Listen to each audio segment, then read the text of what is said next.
Between the yellow Rappahannock and the broad Potomac blue, there's a lovely bit of country down in old Virginia true.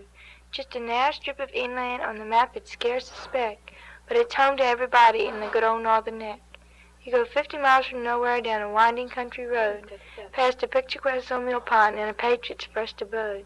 Yes, it's rather isolated, but I know when you reflect, you will surely want to linger in the good old northern neck. Sure, I've heard them sing of heaven, guess 'twas never meant for me, but sometimes I stop and wonder how the next world's gonna be. But St. Peter needn't worry when I'm cashing in my check, for my soul will stay forever in the good old northern neck.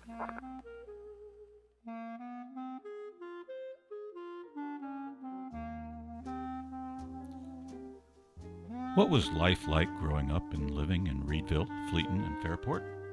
We've heard a lot about the men in the fishing industry, but not much about the women and what they went through and what life was like through their eyes. In the next hour, you will see a series of interviews of local women giving their views of what life was like here from the 1920s through today. A number of women moved to the area from the big cities, making big adjustments to their style of living.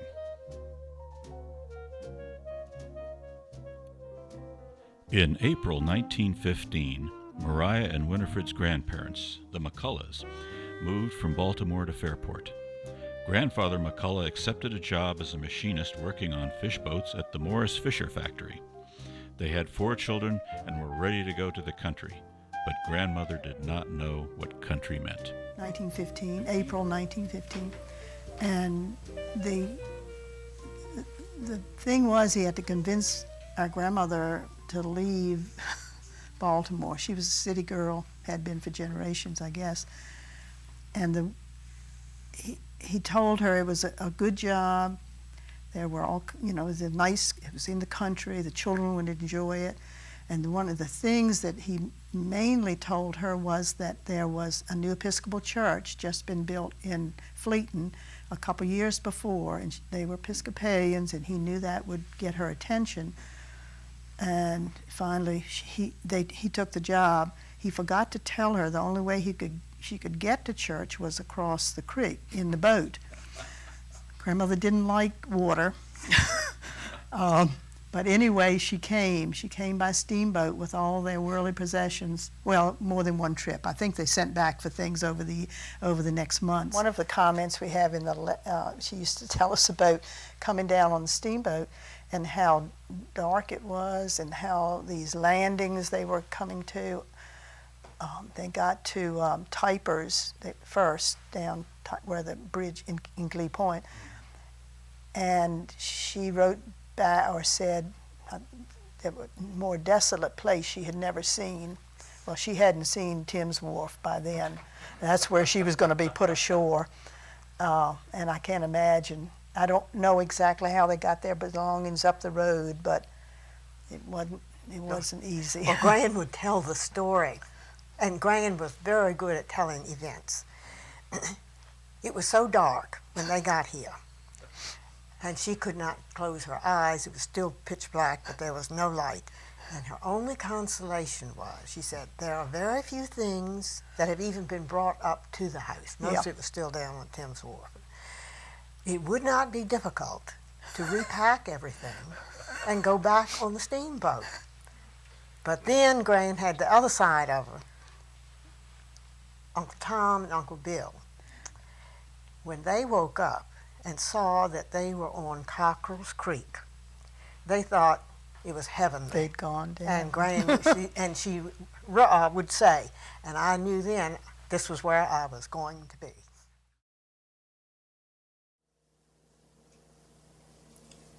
Miss Ada, what was your reaction when you came to Reedville?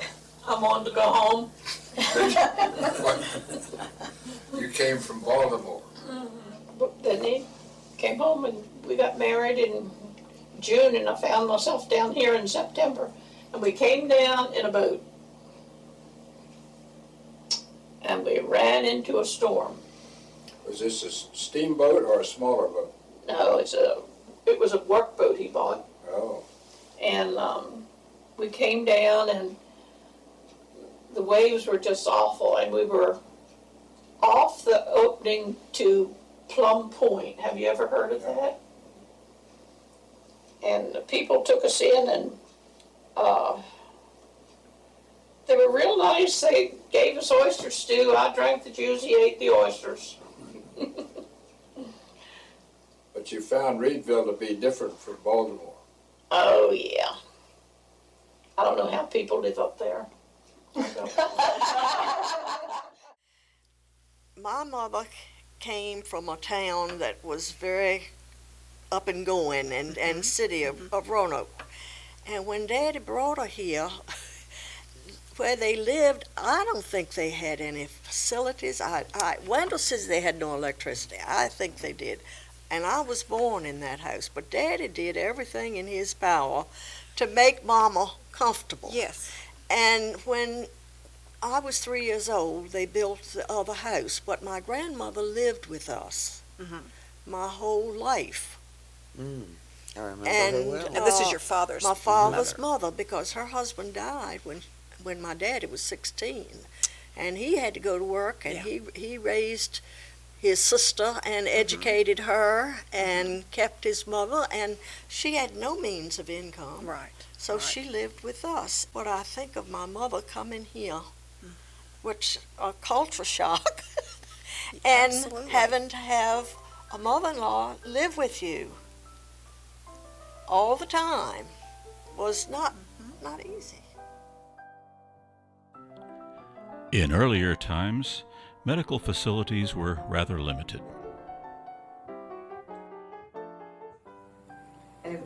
But we were fortunate to have those two doctors. Oh, wonderful. Because no matter what, I mean, Richmond was the closest hospital, of course, and before that, when they used to go on the steamboat to Baltimore. I had appendicitis at 17 when I was in high school, and they got me there just in time in the St. Luke's, and they told my mother that when Dr. Huddle sent a patient, he always had diagnosed what was wrong with him. I've heard that too. So we were happy that we were lucky to have such wonderful care. Money was not important to Dr. Huddle. No, I'm sure he was given a lot of food. You know what I mean? Good food, but In kind. But and if someone was really very ill, and called, he would come and he would spend the night many times at a home when someone. And I'm sure Dr. Cotton did too. I don't know about that. Miss Daisy's saying that too. Yeah, but Dr. Hudnall would spend the night. That's right. The person was very ill. Times have changed, haven't they? Haven't they? I was born in the house that I grew up in, and Dr. Hudnall was our doctor. Okay. I have very fond memories of Dr. Hudnall. The stories goes that I was born during the Depression. That when I was delivered, I had a protruding navel, and he said, "Do you have a penny that I could tape on this?" And the story goes that we had a hard time finding that penny.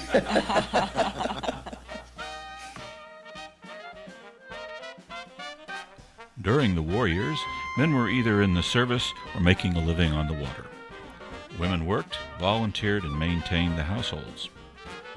Since Reedville was a coastal town, the government asked for volunteers to maintain a vigil, spotting airplanes and reporting the findings to authorities. You mentioned the war. What are your wartime memories of Reedville? How was it? Oh, you had blackouts. Oh, yeah. And so you just cut off all the lights in the house. Yeah, it was easier to do that than to get curtains. We just didn't turn the lights on. Just don't turn you the know, lights turn on. lights Yeah. on. How often were those? Often enough that I remember them. Yeah. You know, it was a regular thing. Like weekly? Oh, No. Every night? No, No. no, You weren't supposed to be blacked out every night? no. Only when you got the warning to Yeah. do it. Yeah.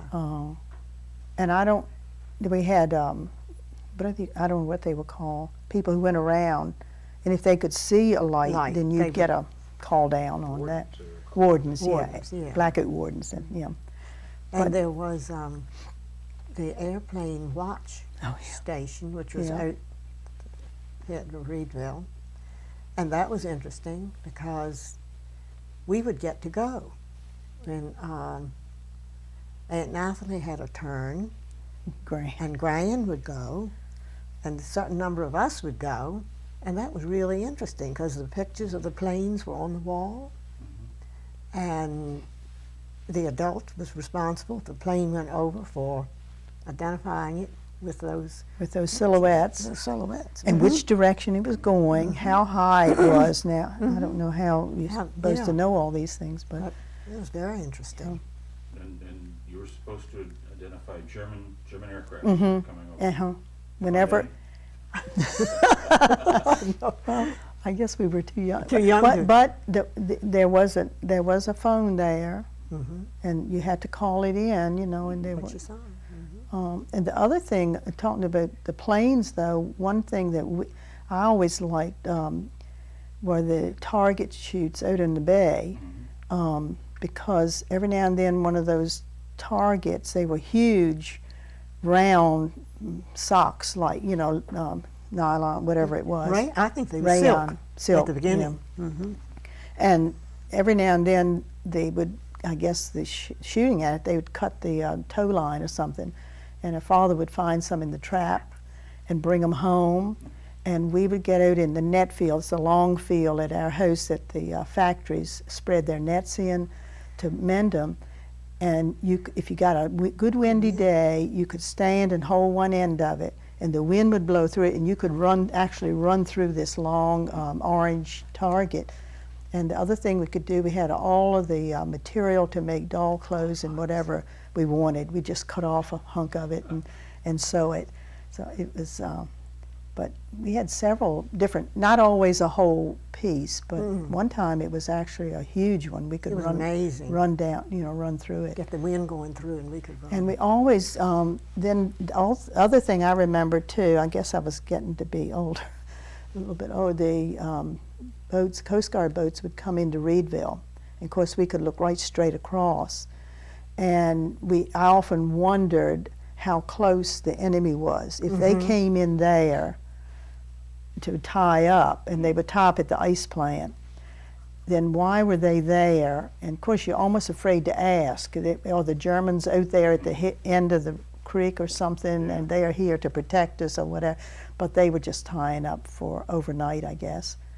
I had an experience like that when we were over at Edwardsville, right at the beginning of the war. Even before we got in it, I guess there must have been 40 or something like that. And somebody down there had heard on the radio that the Germans were approaching Warsaw. and everybody was saying, "My Lord, they're over here already." The other thing that would make me wonder, you don't know, and adults didn't tell you everything. You only heard what they wanted you to know. And Daddy was a member of the Home Guard or whatever, and Mr. Sisson, who was the watchmaker in Fairport, and they would ride together. And when we'd hear our father sometimes it'd be Saturday afternoon or Sundays, and you'd hear him in his closet, and he'd going on that gun, filling it and undoing it. And I guess it was a shotgun, I don't know what it was. And we'd know he was getting ready to go practice shooting, so he'd be ready when the Germans came. Well, we were sure that I was sure he'd gotten a message that they may have been in Warsaw or something, and they were getting ready. But it was a very serious thing. They took it seriously. They went out and target practiced, I guess. I don't. Certain Sundays. Yeah. They had this uniform and. There were also enemy aircraft watch stations located at the old Fleeton School across from the St. Mary's Church and in the small building next to what is now Barnes Grocery in Tabitha. These stations would be manned 24 hours a day, 7 days a week during the war years. Women were primarily responsible for manning these stations. Children had a lot of freedom in the greater Reedville area. However, everyone looked out after each other. And we didn't realize it then. We were little. 3, 4, 5, 6, 10 years old. We traveled back and forth around there, and I didn't realize that till much later. that all of these ladies in these houses were keeping their eye on us. Knew exactly. That where we were, and if we turned, we wouldn't dare go off anywhere else. You know, we knew we were supposed. And I'm sure if we had made a wrong step, somebody would come to their door and say, "Your grandmother's waiting for you," or something. You know, we knew we would take. Later, we knew how observant they were and how much they cared for. Oh, Ben Jones. That's Donald's grandmother's place, and it was our other beach in Fairport. On Fairport Road, across from the church. And it was the best of all beaches because it had shallow. On one side was the riverside, and that went out, way out. You could walk to your knees. And around the point there was the deep part. And Donald, I don't know whether your brothers helped or you did it all, built a diving board. And you could dive off the point, really, if you wanted to, I guess. Best beach ever was. And you had to prove yourself by swimming from the diving board over to the mainland, to Grover G's house and back. Well, I did it. I was determined to do it, and then I thought, how am I going to get back? I thought I was going to have to end up walking all the way around the road to get back to the point. But it was a nice beach. Mr. Evans had his crab shedding thing there. Everybody used it. Yeah, Everybody. But the whole of Fairport, like Donald said, we were safe wherever we went. Yeah. You know, we could walk anywhere down there, ride the bikes wherever we wanted to go. This was when we were older, not when we were real little, but we were perfectly safe. Everybody knew who you were, and if you didn't act right, you can bet that word would get home before you did, you know, if you didn't do right. All the men, well, see, the men didn't work. Not all the men, but some of the men didn't work in the wintertime. And After so they cut got out. together. Yeah, that's right. But the women got out and were very busy. And I remember one time a salesman, I've told this before, a salesman came into town, and of course we were one of the first homes on the way in, and by the time he got to school, somebody had stopped him on the road to see what he was doing in town, because the news traveled by telephone that there was a strange man in town, and watch out for it. And the telephone operator, of course, knew it all first. Oh, yeah. Oh, yes. And the telephone operator was just like an answering service. That's right. And there was a party line? Oh, yeah. Oh, yeah. So you could listen in Oh, on yeah. Well, we only had one party, and that was a couple across the street. Now, there were some party. The farther away from the telephone building, the more party lines. That's right. But we were fairly close, so we just shared it with one other couple.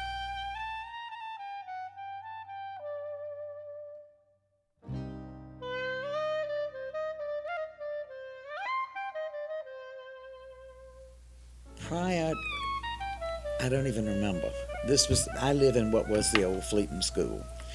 And it started out as first, second, and third grades, and later the northern room was added, and it was fourth and fifth grades. And at some point, they closed the school because everybody went to Reedville.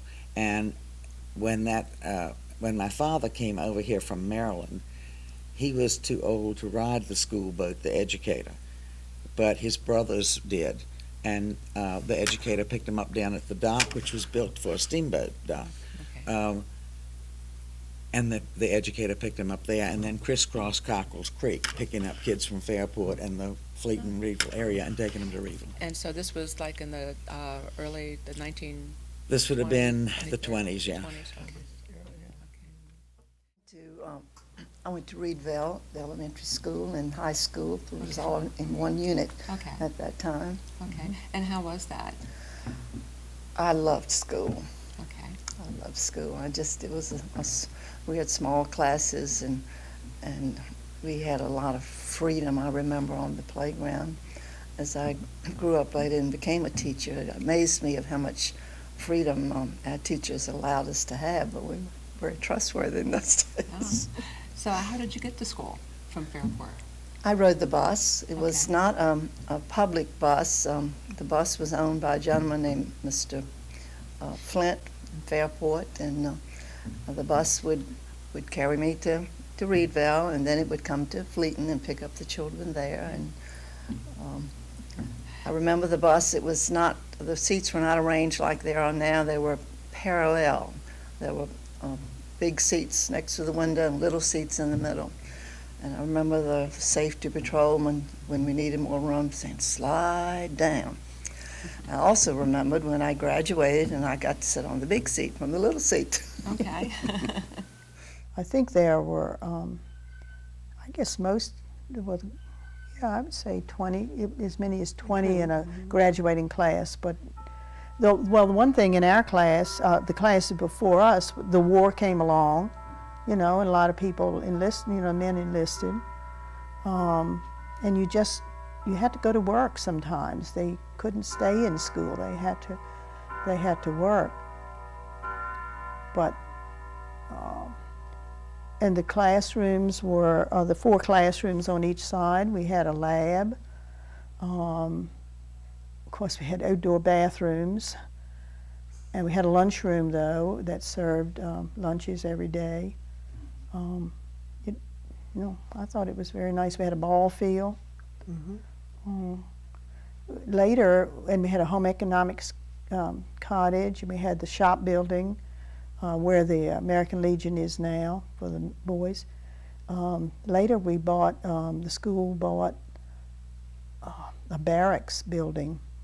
I guess it was a barracks Something like in the right after the war. It's probably in '45. To use as a bad weather gym, sort of. It wasn't high, you couldn't do, but at least it was somewhere to go inside to play or to do at recess. We still had recesses. We didn't have phys ed classes, we had recesses. And that was, well, it would be the parking lot of the fire department now, was about where that was.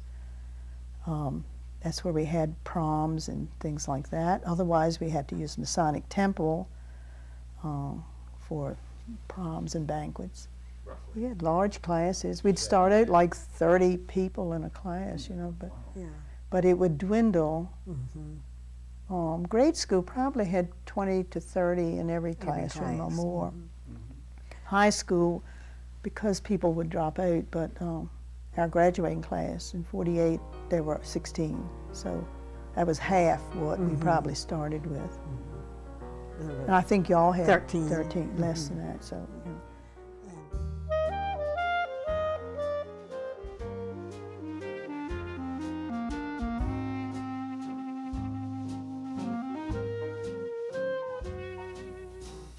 I think it's, you don't, I don't think we even, I never thought about how different I had lived than other people till I went away to school. And everybody's father was either a lawyer or a doctor or businessman or something, something, something. Well, what did your father do? Well, he was a pound net. We said a fisherman, which didn't mean much. And try to describe to someone what your father did was an eye-opener to me.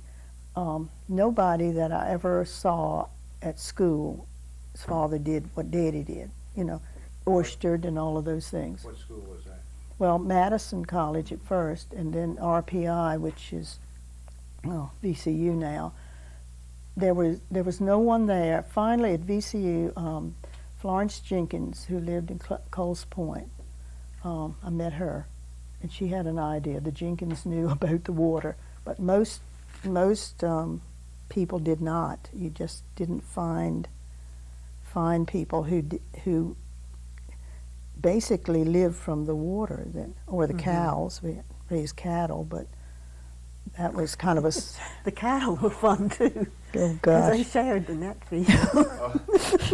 Watch it for cow pies, yeah.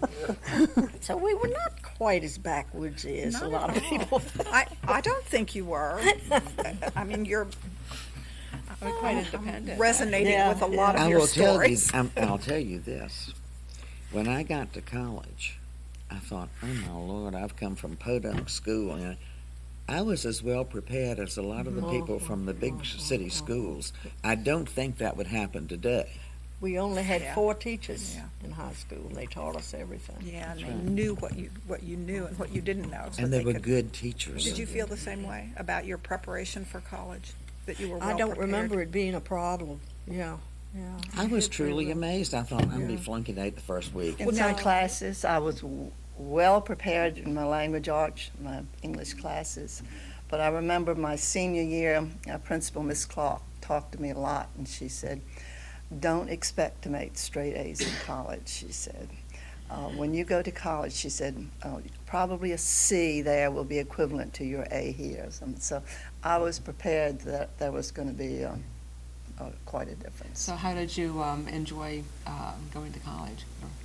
I was very homesick at first. I remembered driving up, and I'm thinking, maybe we'll have an accident and I won't have to go, and that terrible. But then I made my closest friends, some of my closest friends now are my college friends that I don't get to see maybe every other year. So you would come home on weekends? I would come home on weekends a lot. And I would bring my laundry home, and my mom would do it and would hang it on the line. And where we lived in Fairport, we were just surrounded by fish factories. And I would take that back, and when I went to take a shower or bath the next day or so, I'd open up that towel and smell the fish smoke in it and get so homesick.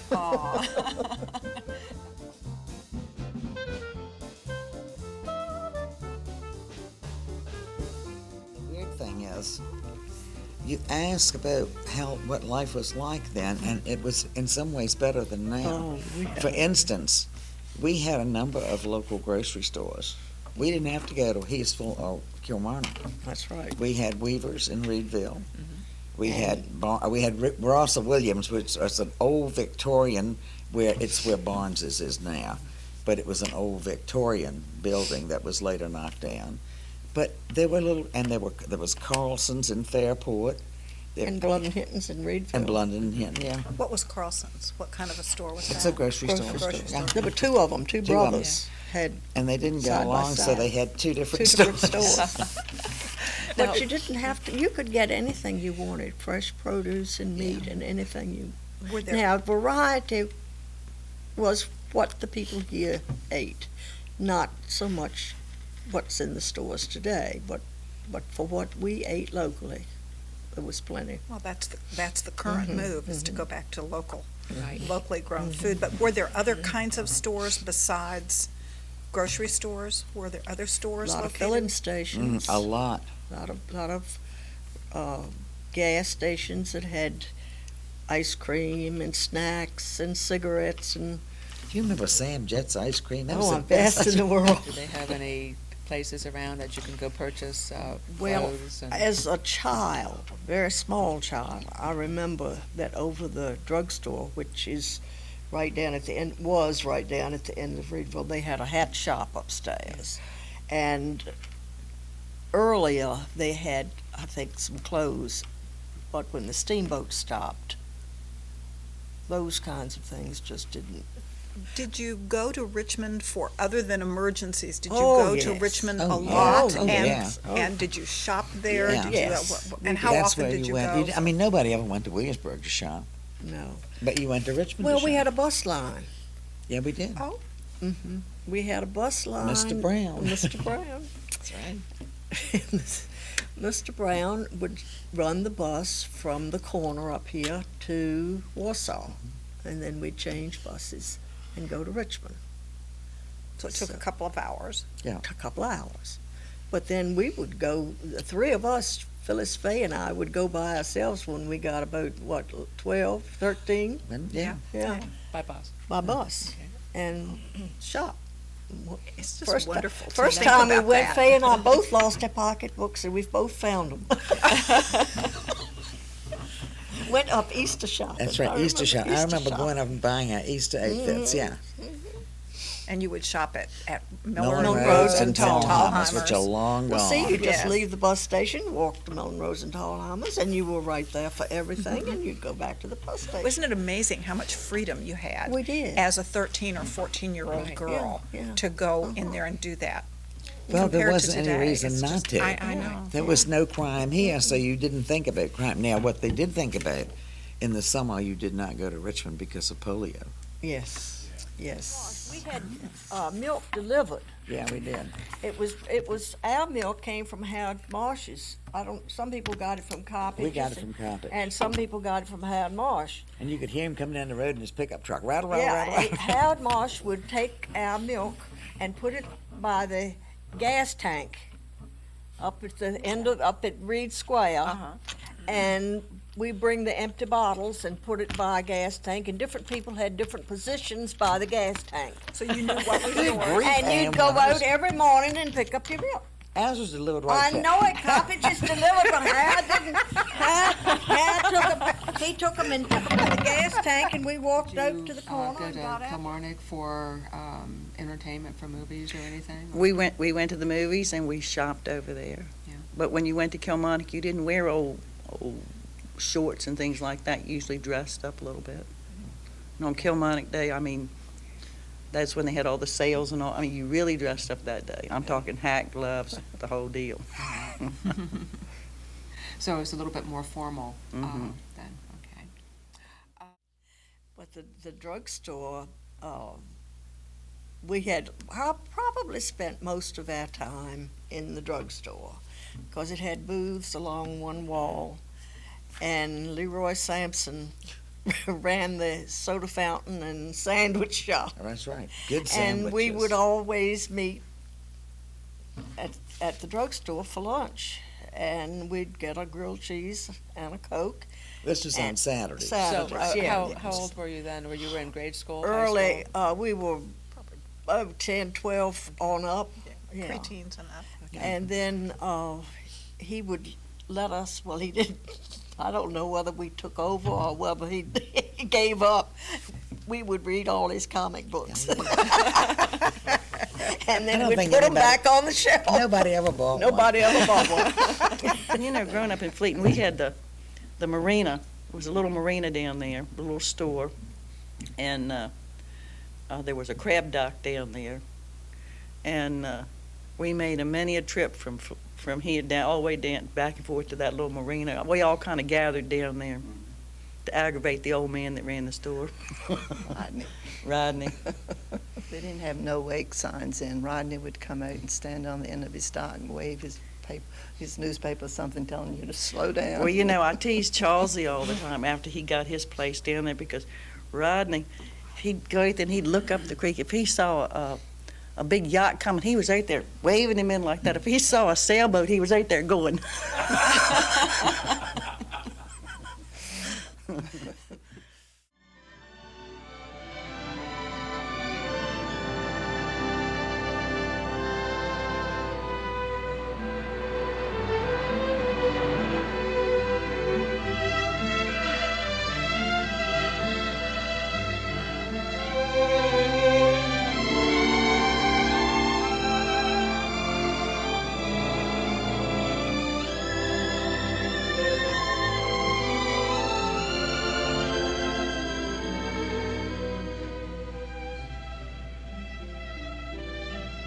I never knew it could be like this. Nobody ever kissed me the way you do. Nobody? No, nobody. Not even one? Now, did you all go on any dates, formal dates? Sakes, Phyllis. Well, yeah, we did. But mostly it was a group. It was a lot of groups. Okay. But you know, this is something that I've had a hard time getting my children to understand. The difference in morals. I would say something, oh, I had some dates with him. And one of my children said, Mom, it was like you have a date. It was more than just a date to us. But it was not at that time, and it's been hard for me to get them to relate to the fact that it was all innocent. You know, It was. It was all There may very be innocent. a whole carload of us that went to a movie in Kilmarnock. I've even left a note on bushes to tell another couple where we were. Right. And we'd always end up going over to Kilmarnock. This was in our later teens. To Lancaster. They had the first fast food joint, I guess. Oh, Lord. And we'd go to the snack bar. And at any time you went to the movies, well, Reedville movie had closed by that time. But if you went to Kilmarnock or Whitestone, you had to go to the snack bar. And, of course, that was what Mama said, why were you so late? Well, we went to the snack bar. Everybody meant that. Yeah, we did. Now, when you were in high school or so, how was dating handled? Well, I dated my husband through, we were high school sweethearts, so. Oh, that's wonderful. Yeah, that is absolutely wonderful. So where did you go on dates? We would go to the movies in Kilmarnock. Okay. And a lot of our dating was around, he was a member of the Reedville baseball team, the old Chesapeake League, and over Saturday and Sunday we went to that. And how did you meet Pete? He was in school. We were in school together. Okay. I met him. So what type of dates did you go on? Well, we were friends for a long time, and I picked him out. Good choice. And I guess we started dating when I was probably about 16, 17.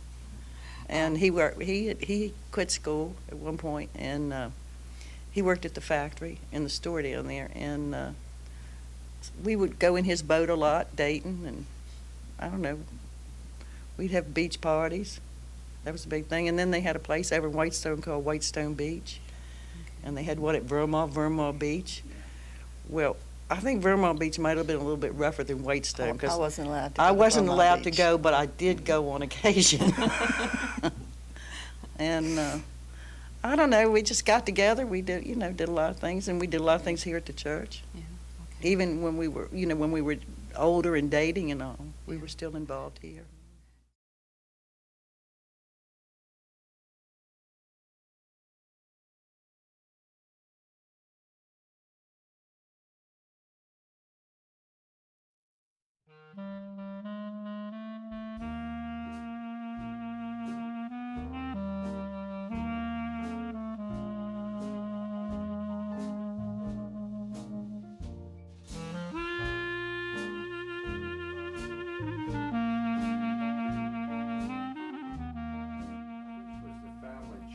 Both.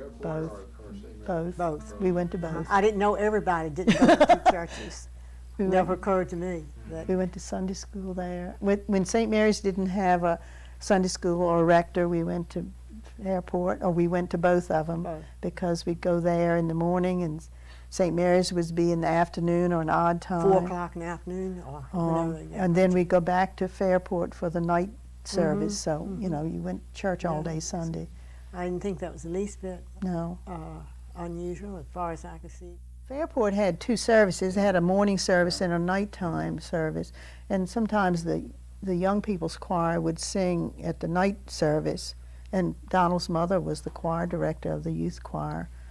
I don't know how she stood us. We didn't do right all the time. And she played the piano. Yes. And directed, You had to keep track of when you were going to go to church. It was a switch. And St. Mary's, of course, had sometimes 3 churches shared rector. So, but you'd never, that's what you did. And then and if you didn't have a night service, you would probably have one of the youth groups would be meeting. So there was something going on at the church was probably the center place. And the Bible schools too. And you went to those. We went to, Fairport and Fairfields. A number of years had them together. And Mr. Flint drove the bus. And he owned his own bus. I remember when the war ended, everybody ran up to the cemetery and gathered up there on the steps for some reason. I don't know why, but I don't ever remember the services. I don't remember services I don't there, but it was remember- always there. Yeah, I remember the church. Were all the churches very, very active during your childhood? And was there a predominance of one denomination over another, or was it pretty evenly dispersed among? Well, in our youth, I think the Methodist Church That's in Reedville was the predominant church, because that's where she went, and all our friends went there. But that may very well have been because of Joe Dameron. Well, a lot of ours was, Yeah. but Phyllis, we went there all my life. I mean, you just started there. Now, That's Wendell right. didn't. He started up at the Baptist Church in Burgess. But I actually was baptized here. well, I didn't know. Well, you didn't get baptized with Faye and me? Oh. No, I was a little snooty. I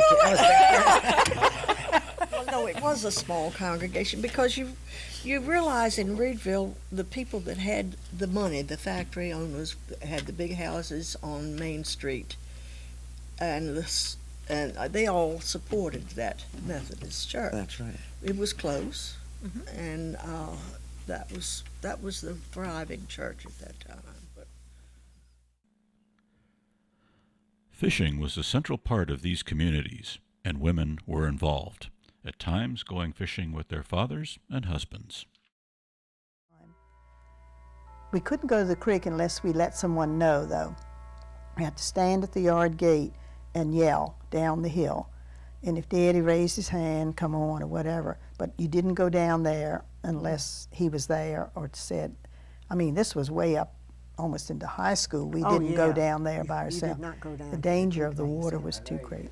No, they were interesting. There was interesting times. And speaking of rigging nets, there were seasons, and when it got a certain heat in the summer, and Daddy had nets that still needed work, either the summer traps or the regulars, then his net place became the yard. Front yard. Yeah, front yard. Because it was all the difference in the world under those trees. Could hardly stay in the net field. And I think that's the reason we probably learned how to make net and thing, because it was right there. right there, you can see them working. I remember making, there was a picture of me with this hammock. It was a doll baby hammock. It's about this long, has sticks for ends. I was probably 7 or 8 years old, but I already knew how to mend net.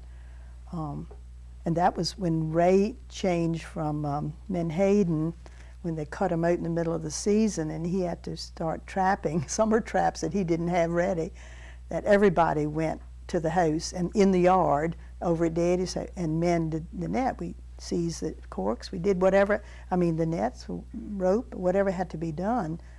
I wasn't very good. I couldn't make net as good, but I knew how to seize net onto the line. But you have to know those things. And we saw it as those baskets, large baskets. Fish scale baskets. Fish scale baskets. And like on times when we would go out with Daddy to fish, he pulled in that scale net, and it would be, lifted up by the donkey engine to the net. The boom. The boom. You'd turn it over, and then the bag would open up, and all this scales and so forth would go down into those baskets. And then some water still. And then they'd move it to the next basket and the next. And it was very interesting to see.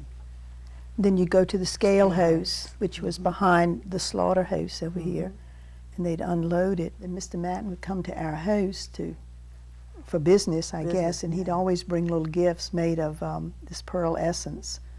All kinds of little trinkets and things. He was a nice man. I used to go in the bay with him and fish trap, because he had a trap in the bay, a trot line for crabs, and a pair of tongs for oysters. So he had oysters and crabs and fish. And so we always had something out of the water to eat. That's why I lived so long, because that was an old-timey way to do it. And then when he got home, he had a garden full of every kind of vegetable you could think of. And then he raised hogs and had to kill hogs in the fall. And I shut my window up when they started to kill hogs because I don't want to hear them squealing. Did you ever go fishing? Oh. Well, now you mean hook and line fishing or menhaden fishing? Hook and line. Yeah. Yeah, we Both. did. Both. We did both. Oh, did you go on the menhaden boat? Oh, yeah.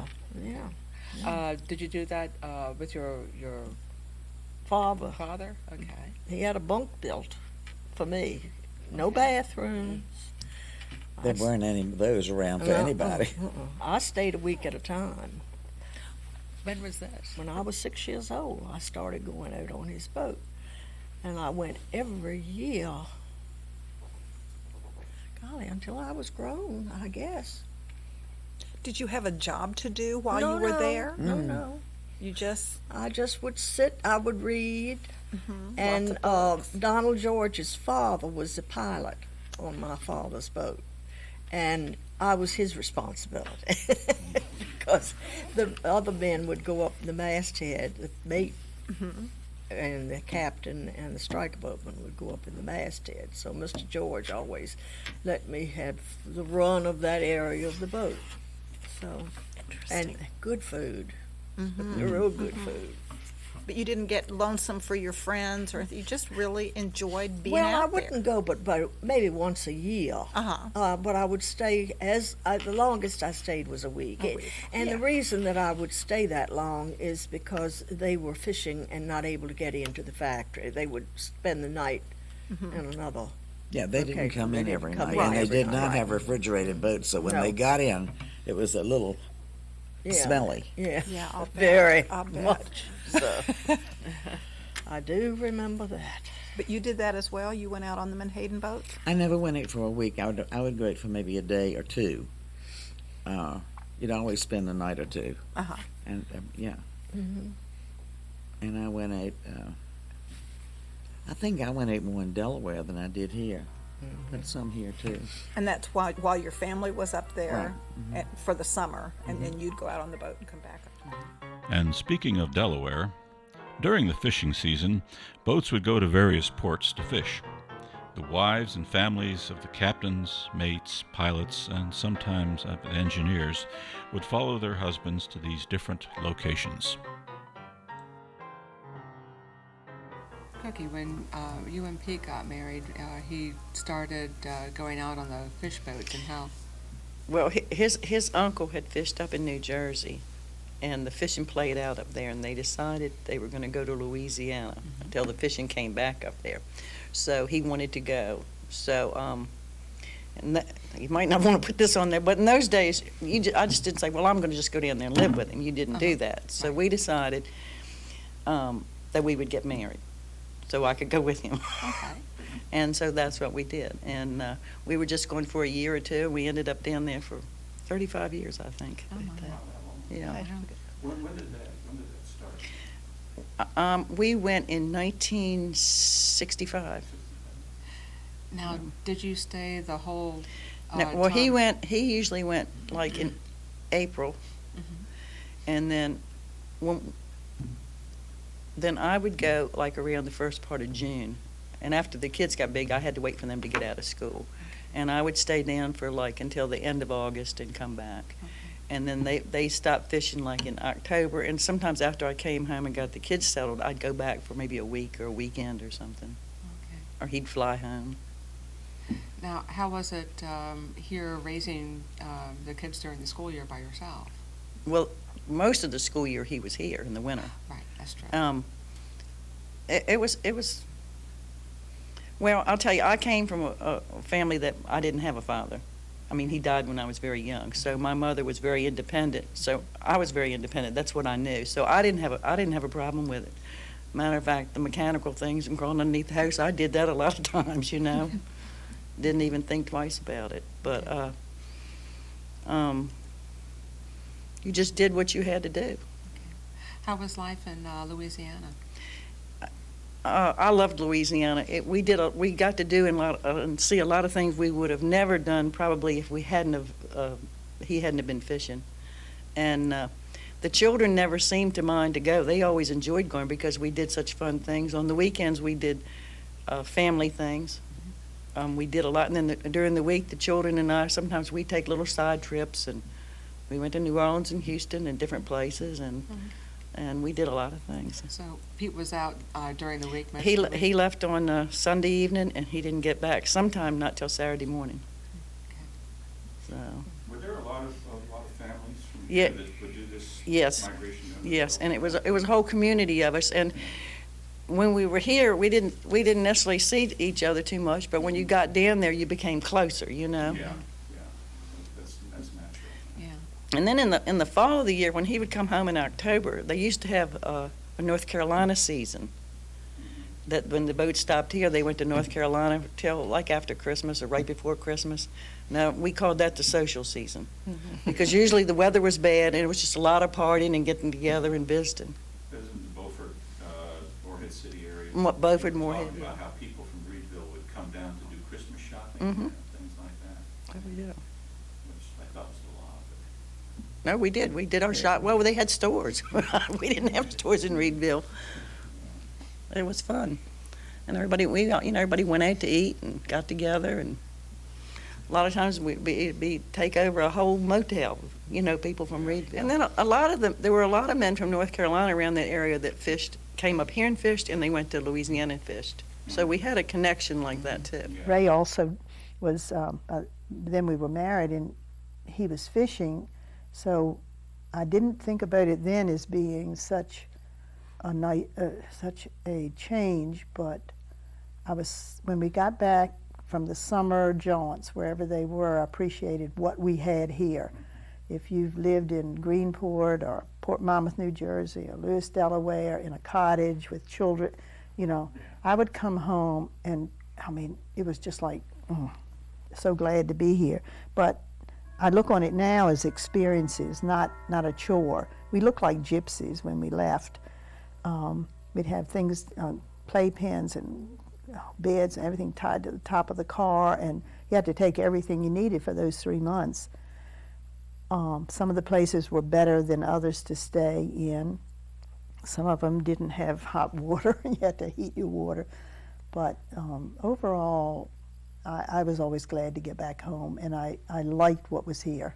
I had no regrets. Did most of the wives follow their husbands when the boats went north? Mm-hmm. The captains, mates, and pilots, and they usually did. Not many of the crewmen did. No. We always went to Delaware, Lewis, Delaware, in the summer. And at that time, the boats,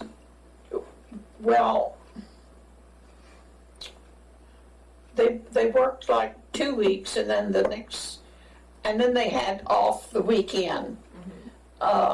They didn't have off the first weekend. They worked 2 weeks, and there was a payday, and then So what did you do when you went up to Lewis, Delaware? Stayed on the beach. Okay. So who else was with you? Were other... My children, Charlesie and Linda and David. Okay. Were any other wives and families there with you? Oh, yeah.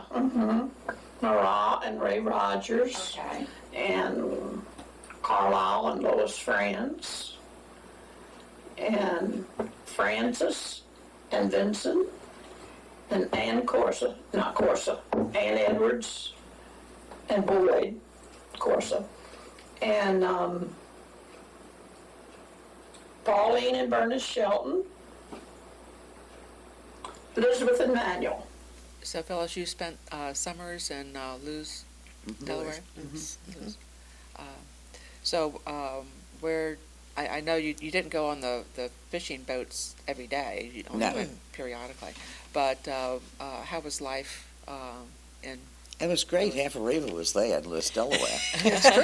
So, it wasn't any different really from what it was here. And there were some more stores. And there was Rehoboth Beach. You always went over to Rehoboth several times a week. And there were movies and there were, whatever. But it was, you saw really the same people you saw here, a few that you met up there.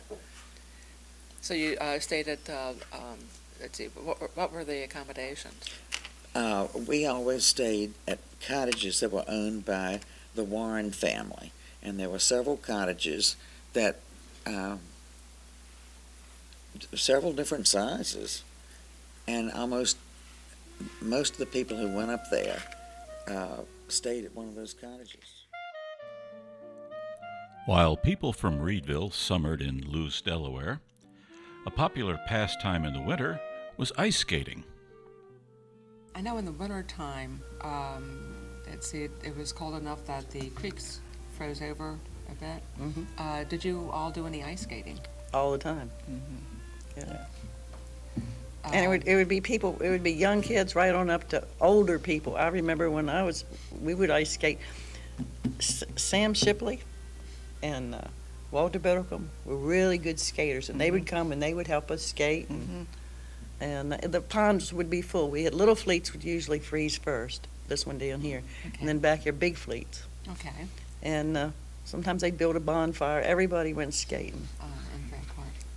Well, actually, at Fairport the water was too open, so that didn't freeze hard enough. But I would skate on little fleets pond here in Fleeton, or big fleets, whichever froze quicker. Oh, okay, so you would travel a little bit.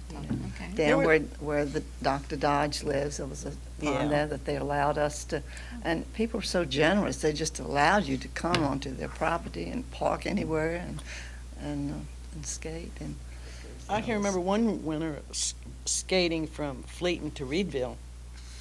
Went around. I mean, it was frozen. Oh wow. Yeah. Mm-hmm. Definitely. It was cold. That was the year. Remember, the Tangier was frozen in, and they had to get ice cutters. They came all up in here and Did went. you all go ice skating? Oh, yeah. Yeah, I got a picture of Faye and me ice skating in There's here another subject. And I'll tell you something else. The men around here were fantastic ice skaters. I mean, you look at all of these ice-capade people and that kind of the professionals, and they're good.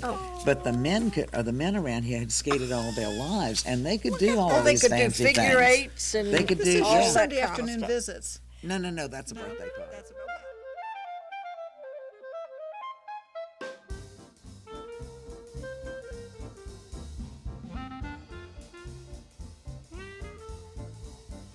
Well, the Holly Ball is started back in the 1800s, didn't it? A long time ago, yeah. And it was started as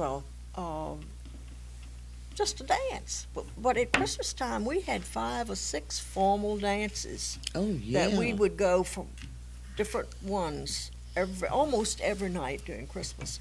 But the Holly Ball, as today, is incorporated with what was the Tidewater Foundation Assembly. And it started by another group of people. It was sort of, I guess, a countrified debutante party. Yeah. And that was at Tides Inn.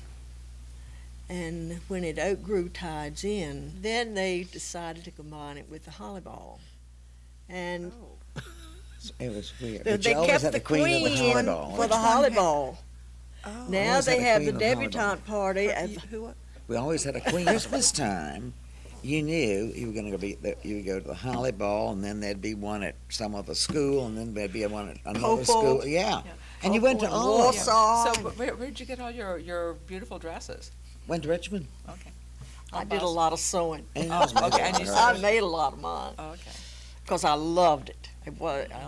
You enjoyed the sewing. I enjoyed it. Yeah, I really did. I'm not sure. It was. I remember Buck Slaughter telling it at one of the firemen's banquets that it must have been in the early 50s. I think so. Because they went to somewhere and they got the fire truck, and they got back to Reedville like 3 or 4 o'clock in the morning. They rode down Reedville with a siren blasting. They were so excited. Well, they all went home went to bed, and before light the next morning, a fire call came out. They went to the house, took the truck to the house. None of them knew how to work it. The house burned down. So that's when they decided they needed fire drills. I was a girl baseball player. Oh, okay. That's not as big as a flea, could run like a killed me and knocked like I don't know what. I was good, you know what I mean? So, how many baseball teams did you have? A girl baseball team and a boy man baseball team. Oh, that was a big thing growing up in high school. yeah. Those teams were really something.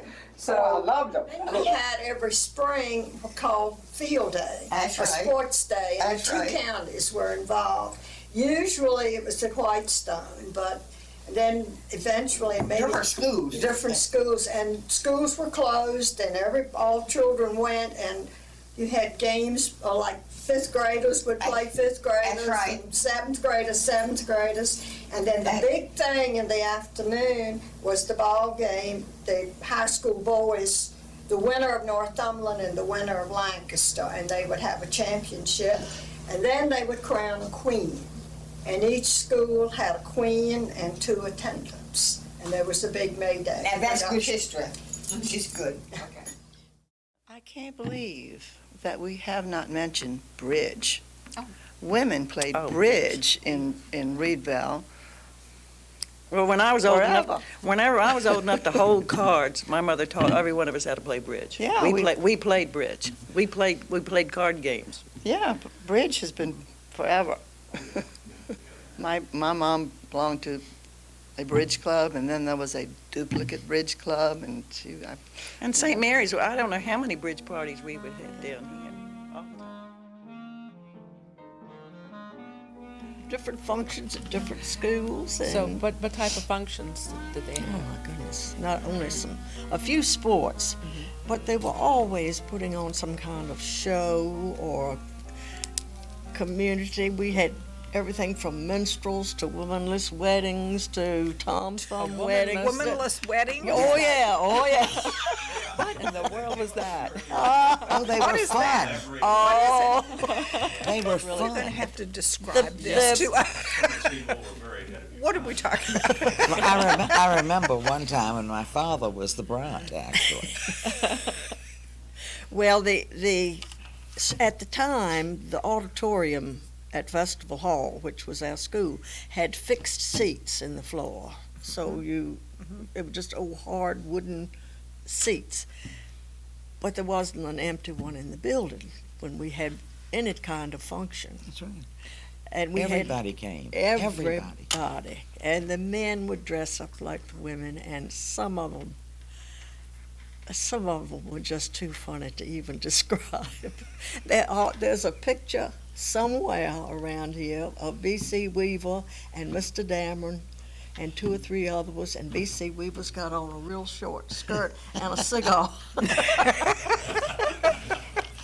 I remember seeing a write-up and maybe a picture, I'm not sure, of some group, and I don't know whether it's a school or a church, sponsored a womanless wedding. Oh, yeah.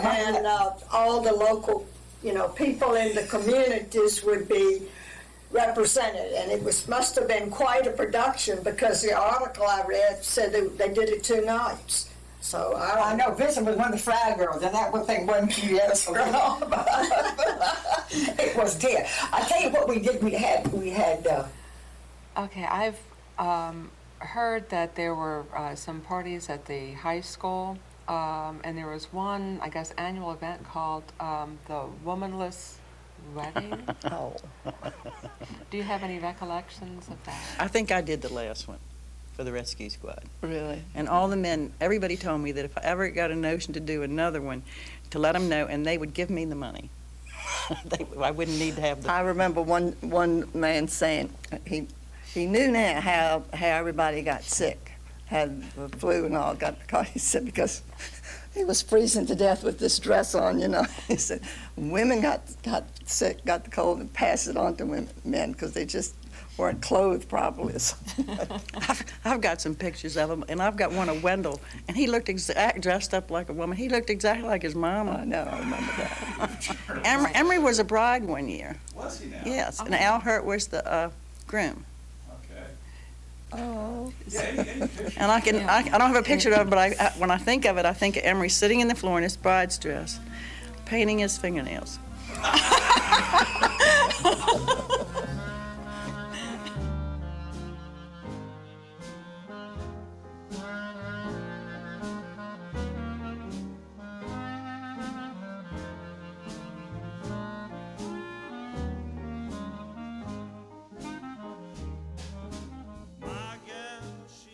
Well, said we were going to talk about the women's perspective. Everything's centered around fishing and the men, I think. And all week, the women would do what they wanted. Sometimes you would stay up late, or you'd go, go to the beach all day. You didn't clean the house, but come Friday, that house was cleaned. Those kids were dressed.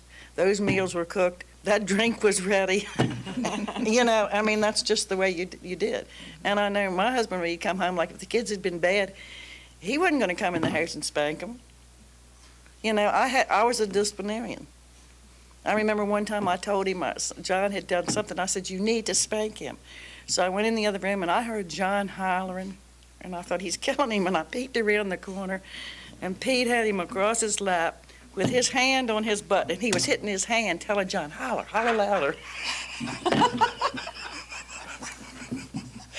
Oh, that is so funny. Whoa. So you never told your kid, you just waited your father gets home? No, I didn't. I didn't. But I know a lot of them did, but I didn't. Yeah. Well, it was a more graceful time. People were more polite. Everything wasn't open for discussion like it is now. Yeah. It was just different. And people seemed to respect each other. Yeah. I think that the major influence is that our moms didn't have to work. I mean, when I came home from school, I knew my mom was going to be there.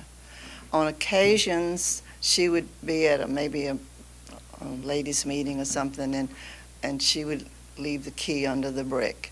And I remember those days that I had to get that. I didn't like that feeling at all. It was coming home alone, and I think that was, and the moms just held the family together because that was their calling, and families just were closer.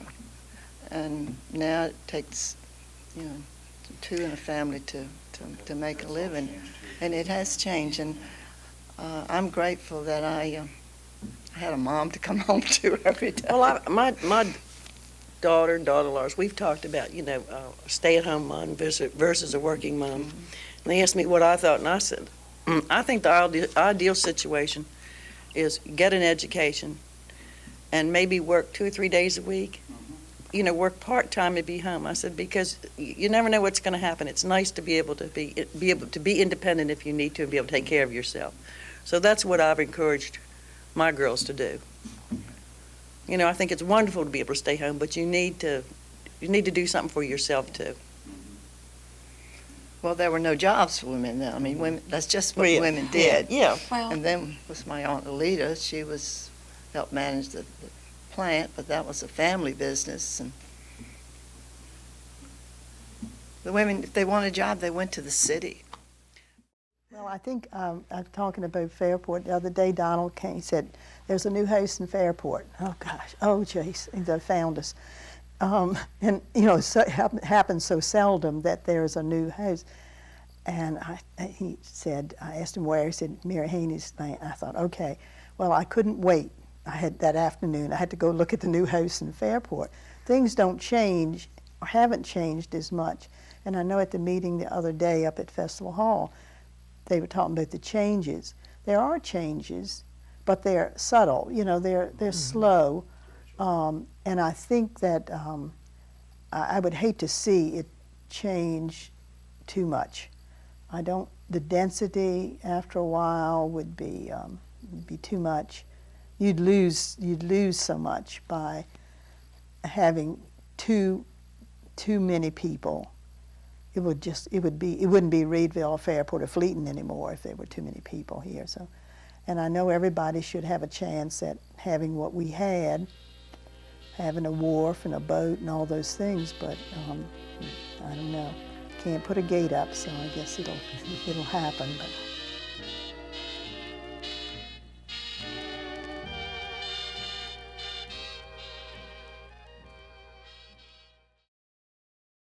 My daddy was always full of jokes and everything.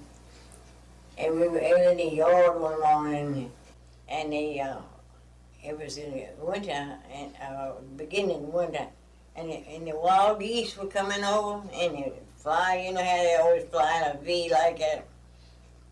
And I said, Your daddy was a cute thing. I remember him. He was cute. Your daddy was cute. My daddy, Sweet. He was sweet. yeah, he was something else. He said, I said, Pop, why does it, those geese always fly like that in a V? He said, 'cause they're flying over Virginia.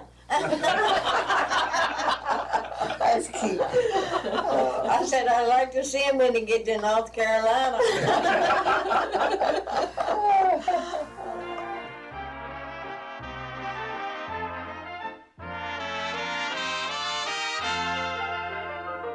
Are you true? I wish I knew. I'm in the middle of a riddle 'cause I'm so in love with you. Can't you see I'm up a tree, right in the middle of a riddle 'cause you won't belong to me. Though I show I love you so, I've got a feeling you're concealing something that I ought to know. If you love me, say that you do. I'm in the middle of a riddle over you.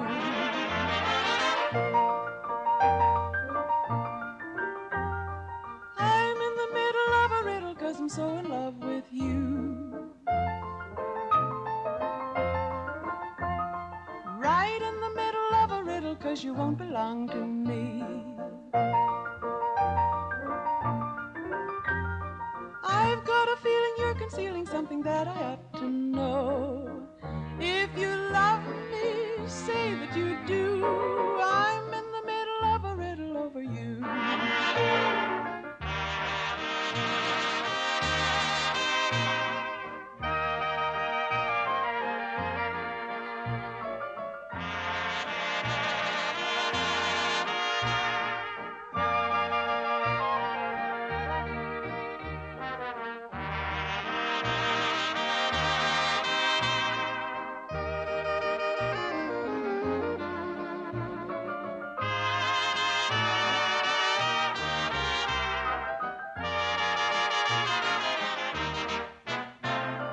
Are you true? I wish I knew. I'm in the middle of a riddle 'cause I'm so in love with you.